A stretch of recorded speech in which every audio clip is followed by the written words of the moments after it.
जो main question सबसे ज़्यादा इंटरनेट पे चल रहा होता है जो पता है कि मैं क्या पूछने वाला हूँ कि ये डिमांड जनरेट कैसे की, मतलब आपको पहला ऑर्डर बायर या क्लाइंट कैसे मिला? सर दोनों तीनों चीज़ें हैं। जैसे कि आज की डेट में ऑनलाइन प्लेटफॉर्म्स हैं, या तो दो ही रास्ते हैं। एक तो फिजिकली बंदा उठकर जाए वहाँ जाके अपने बायरों से बात करे, जो कि एक बहुत थोड़ा सा एक्सपेंसिव पड़ता है। तो चीज़ें हमने ऑनलाइन शुरू करी, फिर उसमें दोनों चीज़ें आ जाती हैं। एक अपना पर्सनल ब्रांडिंग आप चलाएं, या फिर बी टू बी पोर्टल्स की हेल्प लें।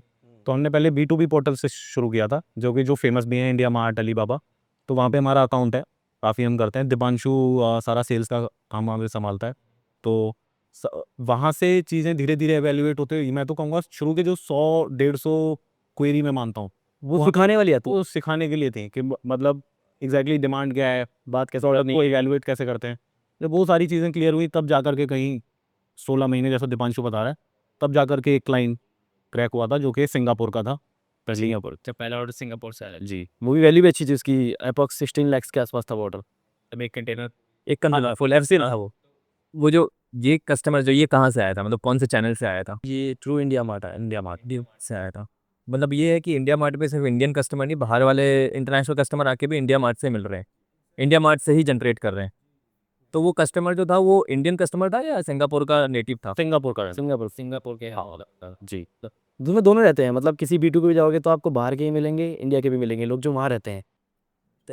मुझे क्या लगता है कि जब उसने ढूंढा होगा तो उसने आगे गूगल पे सर्च किया होगा, I want to import this product, सबसे पहले उसके पास इंडिया मार्ट का लिस्ट का आ गया होगा। ये हो उसका एसईओ ही वर्क इस तरीके से करता है कि जैसे आप लिखोगे ना, इम्पोर्ट फ्रॉम इंडिया, तो वो रैंक करेगा नंबर 1 पे, वो इंडिया मार्ट ही शो करेगा वो। तो इसका अगर स्टेप बाय स्टेप अगर मेरे को बता दो आप कि आपने मतलब क्या क्या किया था, मतलब आपने पहले सोशल मीडिया किया, वहां से जनरेट नहीं हुआ? हमने, हाँ मतलब मैं आपको स्टार्टिंग बताता हूँ, जब हमने कंपनी शुरू की तो we have tried embassy data, सबसे इजी, सबसे सस्ता और तरीका तो आपको बस मेल लिखनी आनी चाहिए तरीके से। हम तो मैंने मेल डिज़ाइन की, हमने वो मेल डाली। कैसे यही से? नहीं नहीं वो खुद ही आई थे, बात का था उस वक्त, खुद ही आई थी, 4 साल पहले की बात है। हाँ, हाँ चलो तो तब तो खुद ही लिखा। और हमने वो खुद ही लिखी मेल वगैरह। तो हमने दिन में कम से कम 16-17 घंटे काम किया सारी टीम ने बैठ के। हम 3-4 लोग थे स्टार्टिंग में। सबने मेल्स करी, कॉल्स करी, व्हाट्सएप किए। उसके बाद हमने इंस्टाग्राम वगैरह, मतलब ऐसी कोई जगह नहीं थी हमने ना छोड़ी हो ढूंढने के लिए। तब कुछ हाथ नहीं लगा, फिर एंड में ट्राई करा, B2B ट्राई कर ही लेते हैं। उससे फिर विदिन 3 मंथ हमें पहला रिजल्ट मिला। फिर उसमें भी ये था कि 500-600 क्लाइंट हो गए जिनसे बात कर रहे हैं दिन रात लगातार। तो चीज़ें समझ में आ रही कि कोटेशन कैसे जाएगी, कहाँ ये लोग खेलते हैं, क्या ये वर्ड्स यूज़ करते हैं, क्या ये टर्म्स हैं, क्या इनकी शिपिंग टर्म्स हैं। वो जब चीज़ें समझ में आई, तो जब वो वाला बायर आया था उस तक हम इतने ट्रेंड थे कि अब हम इसे ग्रैब कर सकते हैं।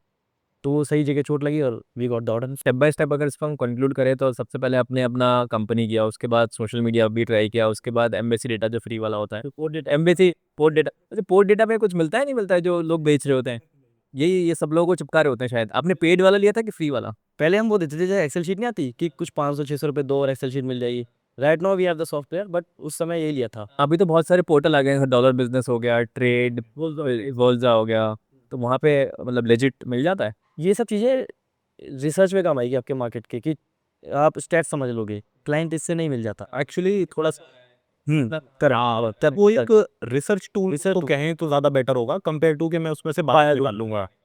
क्योंकि आपको उसमें क्या है कि आपको स्टैट्स दिख जाएंगे, है ना, बस उसके पीछे की कहानी क्या है वो आपको क्लियर नहीं है। यहाँ पे उस थोड़ा सा आपको मार्केट वगैरह पता लग जाएगा कहाँ जा रहा है, कहाँ डिमांड जनरेट हो रही है। क्या चल रहा है। अब फॉर एग्जाम्पल आप ले लो, हम एक क्वेरी उठा लेते हैं, जैसे एक एंट्री मिली हमें बोलजा में कि ये फलाना ए बायर बी बायर को भेज रहा है, लेकिन आप उस ए बी का रिलेशन नहीं जानते हो सकता है वो बाप बेटे हों, है ना, या दोनों भाई हों। या हो सकता है बहुत सालों से काम कर रहे हो, उधार पे कर रहे हो, तो मैं और आप डील कर रहे हैं। अब आप समझ लीजिए कि हमको, मैंने वहाँ डेटा देख लिया और हमें कॉल लगा रहे हैं कि आपको दीपांकर मुझसे ले लो भाई, तो आप कैसे लेंगे। फिर वो डिमोटिवेट हो जाते हैं कि बायर हमें रेस्पॉन्ड ही नहीं कर रहा। कॉल नहीं उठा रहा है, कॉल काट रहा है। रिलेशन है वो, है बिल्कुल रिलेशन में से को क्या ही। तो ये चीज़ है, हाँ, लेकिन अगर उसे as a research tool use किया जाए कि कौन सी चीज़ कहाँ जा रही है, किस रेट में जा रही है, कब वो बढ़ती है, कब कब डाउन घटती है, होता है, तो वो चीज़ आपको हेल्प करेगी एक्चुअल बायर से बात करने में। कंट्री सेलेक्ट करने में, प्रोडक्ट सेलेक्ट करने में, कि मैं सही जगह जा रहा हूँ नहीं जा रहा हूँ। ये चीज़ भी हमें तब समझ में आई जब हमने गलतियाँ कर ली सारी। बहुत डेटा लिया हमने। जो तो अगर कोई वीडियो देख के कोई, अगर कोई एक्सपोर्टर या नया एक्सपोर्टर ढूंढने की कोशिश करे बाहर, तो उसको कौन सा चैनल प्रेफर करोगे हम लोग, मतलब सबसे कम सस्ता सुंदर टिकाऊ चैनल? अगर ऐसे पर्सनल माने तो मेरे को ऐसा लगता है इंडिया मार्ट की अभी तक मतलब कि B2B पे उसे ट्राई करना चाहिए, क्योंकि आप बनी बनाई लीड से मिल जाएंगी, मेहनत नहीं करनी पड़ेगी। वहाँ क्लाइंट नकली असली भी होंगे तो आपको प्रैक्टिस मैच खिल जाएगा। जब ये चीज़ें आप पार करोगे, इसके बाद आपको एक्चुअल चीज़ पता चलेगी मार्केट काम कैसे करती है, ये भी परमानेंट नहीं है आपका। फिर भी And मेरा point पर्सनल आपका। सजेशन फिर भी ये रहेगा कि अगर आप इंडिया मार्ट तो वो तो है ही है, पर लेकिन उसको अपना मेन स्ट्रीम बनाना मेन स्ट्रीम ना मान के चलें, अपना पर्सनल ब्रांड ही उसके साथ पैरेलली उसको ग्रो करें। ग्रो करें। एक अगर मैं हमारे में ना एक वो होता है कि लीड फनल आप लोग कैसे जनरेट करते हो, मतलब कंटिन्यूअस लीड आती रहे, वो कौन सा चैनल है? इसमें सर दोनों ही चीज़ें हैं, जैसे मैंने आपको बताया। इसका एक तो B2B पोर्टल्स हो गए आपके, और उसके बाद में एक पर्सनल रहना चाहिए, मतलब हाँ, वो जायज़ है। आंसर देना आपको ये तो। नहीं, वहाँ पे चीज़ डन होती है ऑलरेडी, मतलब डील हो रखी होती है कि 40 लीड 80 लीड आपको वीकली मिलेंगी ही मिलेंगी। तो वो मैसेज करेंगे, हमको आंसर देना बस टाइमली, वहाँ इतना ही काम है आपका। वो चीज़ हो गई। दूसरा ये हो गया कि अगर आपकी लिंक्डइन पे थोड़ी सी नेटवर्किंग अच्छी है, इंस्टा पे अच्छी है, आपने पेज अपना अच्छा मेंटेन किया, कंटेंट बनाते हैं आप। तो लोग वहाँ पे भी आपको रीच आउट करते हैं। लिंक्डइन वगैरह पे भी आता है कि सोशल मीडिया, मतलब लिंक्डइन सोशल मीडिया में लिंक्डइन का काफ़ी, वो प्रोफेशनल है। वो थोड़ा सा प्रोफेशनल ऐप। सोशल मीडिया की अगर बात करूँ, सोशल मीडिया पे जा रहा है वीडियो, सोशल मीडिया पे कौन सा चैनल आपको लगता है कि सबसे ज़्यादा बेस्ट है B2B एक्सपोर्टर्स के लिए? इसमें मैं ये कहूँगा अभी के लिए फ़िलहाल इंस्टाग्राम। इंस्टाग्राम से आते हैं क्या?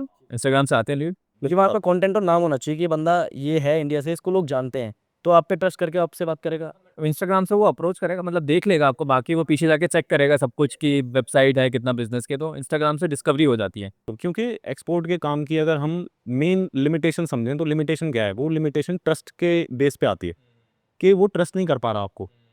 तो आप इंस्टाग्राम का जो पूरा पेज होता है वो सिर्फ एक स्क्रॉल में आप उससे वो ट्रस्ट बिल्ड कर सकते हो। वो आपके कंटेंट और आपके देखने के ऊपर डिसाइड करेंगे। ये बहुत अच्छी चीज एग्जैक्टली। 100%। दिख जाए, मिल जाएगा वो बंदा, वो आपको देख लेगा, बस बस बस सीधे को थोड़ा बहुत इधर उधर जाके देखेगा कितना लेजिट है कितना बिल्कुल चेक करेगा, आपको डेटा चेक कर लेगा आपका। मेरे पास एक पता नहीं लाइव मैं करता था, तो वहाँ से एक पर्सन कनेक्ट हुए थे उदयपुर से, तो उन्होंने बोला कि मैं जिससे ही बात कर रहा हूँ ना, सब नकली आदमी कॉल कर रहे हैं, आप ही को मेरा नाम बताओ। मैंने कहा ये बता दिया। उसने आधे घंटा दोबारा कॉल किया, मैंने सब डेटा वगैरह चेक कर लिया है। तो सब चेक करते हैं कि यार आप एक्सपोर्ट कर भी रहे हो कि नहीं कर रहे हो। मतलब ये सोशल मीडिया डिस्कवरी के लिए काफ़ी अच्छा है, बट आपके पास पीछे बैकग्राउंड में सारी चीज़ें तैयार होनी चाहिए ना, मतलब आपका एग्जैक्टली। अब फॉर एग्जांपल मान लीजिए आप कह रहे हो कि मैं यूके भेज रहा हूँ, अब आपने वो फॉल्स कंटेंट अपलोड कर रखा है या झूठ आप बोल रहे हो, वो आपसे कुछ भी डॉक्यूमेंट मांग लेंगे, भाई मेरे को BRC चाहिए क्लियरेंस के लिए। अब आप उसे एक रात में कहाँ से लाओगे? वो फंस जाओगे, आपको समझ जाएगा कि इसने पहली बार करा, मुझे दोबारा काम नहीं आएगा। हाँ, तो डॉक्यूमेंट्स चीज़ें उतनी बोलो जो जेन्युइन है, जो एक्चुअल है। सर्टिफिकेट भी मांगे तो विद इन अ सेकंड आप उसे शेयर कर सको। और ऐसा ऐसा नहीं है जैसे कोई इंपोर्ट करता है ना, जैसे आपने बताया आप भी इंपोर्ट में थे, आप CHA थे, आपने वो एक स्टार्टअप भी शुरू किया था उस चीज़ को लेके, तो आपको पहले चीज़ें पता होंगी कि CIF क्या होता है, क्या क्या नहीं होता है, कहाँ इंश्योरेंस लगता है, क्या कॉस्टिंग है, पूछेगा तो आपको पता होना चाहिए, आंसर होना चाहिए ना आपके पास। जब वो होता नहीं है तो सामने वाला इंपोर्टर खुद समझ जाता है, फिर लोग बोलते हैं मैं उसे दिन रात मैसेज कर रहा हूँ, रिप्लाई नहीं आ रहा। वो आपकी फर्स्ट आंसर से ही समझ गया कि आपको नहीं पता कुछ। और यही सबसे मेन फैक्टर है क्रेडिबिलिटी का।